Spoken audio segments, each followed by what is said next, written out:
Hello दोस्तों, मेरे channel wonder जंगल में आप सभी का स्वागत है। अगर आज की कहानी पसंद आए तो प्लीज मेरे चैनल को लाइक, शेयर और सब्सक्राइब करना ना भूलें। तो चलिए शुरू करते हैं हमारी आज की कहानी। समुद्र मंथन के पीछे की कथा का आरंभ देवताओं और असुरों के बीच के संघर्ष से होता है। असुर, जिनकी शक्ति समय के साथ बढ़ती ही जा रही थी, देवताओं पर हावी हो रहे थे। स्वर्ग पर उनका अधिकार लगभग सुनिश्चित था और देवताओं के राजा इंद्र अब उनके सामने कमजोर पड़ने लगे थे। ऐसे में देवता इंद्र ने भगवान विष्णु से सहायता मांगी। विष्णु ने इंद्र को सुझाव दिया कि अमृत, जो अमृतत्व प्रदान करता है, से देवताओं को ताकत मिलेगी। परंतु अमृत प्राप्त करना एक असाधारण कार्य था, जिसे केवल समुद्र मंथन के माध्यम से ही संभव किया जा सकता था। मंथन के लिए देवताओं को असुरों की मदद की आवश्यकता थी। विष्णु ने असुरों से इस कार्य में भागीदारी का अनुरोध किया और उन्हें अमृत बांटने का झांसा दिया। असुर अपनी शक्ति बढ़ाने के लोभ में इस योजना के लिए सहमत हो गए। यह सुनिश्चित करने के लिए कि अमृत केवल देवताओं को मिले, भगवान विष्णु ने पहले से ही योजना बनाई कि वह असुरों को माया अथवा मोहिनी रूप के माध्यम से छलेंगे। मंथन की प्रक्रिया के लिए कई वस्तुओं की आवश्यकता थी। उसमें से पहला था मंद्राचल पर्वत, जिसे मतनी के रूप में उपयोग किया जाना था, और दूसरा था नागराज वासुकी, जो कि रस्सी के रूप में चुने गए थे। देवता और असुर मंद्राचल पर्वत को समुद्र में स्थापित करने के लिए एकत्र हुए, लेकिन समस्या ये थी कि वह पर्वत बार बार डूब रहा था।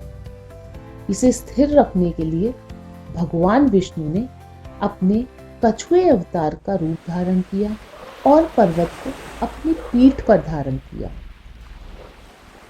मंथन के पहले चरण में समुद्र से विषाक्त पदार्थ और गर्म धुएं का प्रकट होना शुरू हुआ, लेकिन इसके बाद प्रकट हुई कामधेनु गाय, जो धन समृद्धि का प्रतीक थी।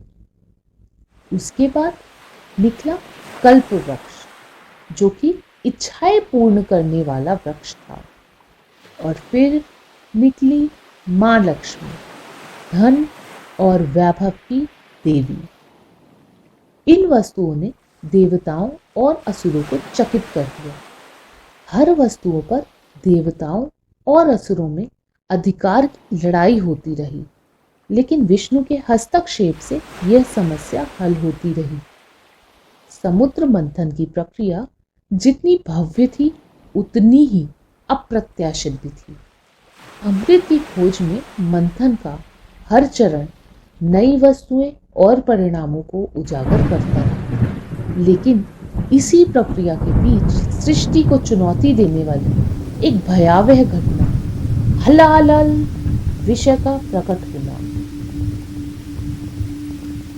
जब देवताओं और असुर वासुकी नाग को खींचतान कर रहे थे और मंद्राचल पर्वत को समुद्र में घुमा रहे थे, मंथन अत्यंत तीव्र था। जैसे जैसे समुद्र की गहराइयों से शक्तिशाली वस्तुएं प्रकट हो रही थी, उसी समय इस भीषण ऊर्जा का उदय भी हो रहा था। अचानक समुद्र से एक गाढ़ा, काला और जहरीला धुआं निकलने लगा। यह धुआं और तरल इतना विषैला था कि इसके प्रभाव से पृथ्वी पर प्राणी दम तोड़ने लगे। आकाश में पक्षी गिरने लगे। समुद्र की लहरें विकराल रूप धारण करने लगी। इस विष को हलाहल कहा गया। हलाहल केवल एक पदार्थ नहीं था, बल्कि यह सृष्टि के विनाश का प्रतीक था। इसकी विशेषताएं कुछ इस प्रकार थी कि इसके संपर्क में आते ही हवा और पानी दोनों ही प्रदूषित हो गए। इसकी तीव्रता इतनी अधिक थी कि देवताओं और असुरों ने मंथन रोक दिया था।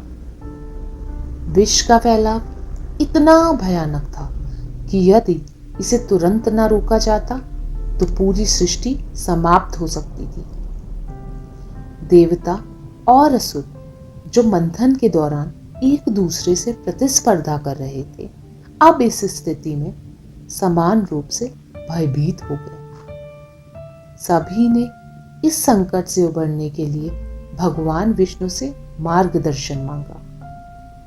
भगवान विष्णु ने बहुत ही गंभीरता के साथ कहा, केवल भगवान शिव ही हैं जो इस स्थिति को संभाल सकते हैं। उनकी करुणा और भक्ति ही सृष्टि को इस संकट से बचा सकती है। यह सुनकर सभी देवी देवता और ऋषि तुरंत कैलाश पर्वत की ओर भागे। शिव जी ने जब सारी बात सुनी, उन्होंने अपना त्रिशूल एक तरफ रखा और ध्यानस्थ मुद्रा में खड़े हो समुद्र के पास आ पहुंचे।